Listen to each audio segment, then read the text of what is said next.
আসসালামু আলাইকুম। আজকে আমি ডিমের ভর্তা রেসিপি করব। প্রথমে ডিমগুলো সিদ্ধ করে নিলাম, তারপর এখানে পেঁয়াজ কুচি, ধনিয়া পাতা কুচি, লঙ্কা কুচি, শুকনো লঙ্কা, তারপরে একে একে ডিমগুলো ভালো করে ভেঙে নিলাম, সুন্দর করে ভেঙে নিলাম।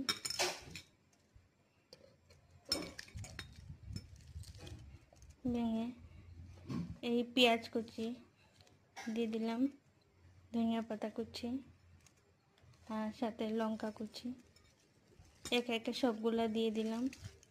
দিয়ে সুন্দর করে মাখিয়ে নিলাম। সাথে একটু সরিষার তেল দিয়ে দিলাম। এই সরিষার তেল দিয়ে ভালো করে মাখিয়ে নিলাম।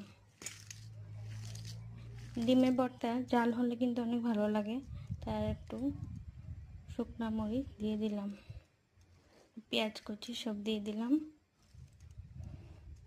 তো আমার ডিমের রেসিপিটা কেমন হয়েছে প্লিজ কমেন্ট করে জানাবেন, আর আমার পাশে থাকবেন, আমার ইউটিউবটা সাবস্ক্রাইব করে দিবেন। এই হয়ে গেল আমার ডিমের ভর্তা রেসিপি।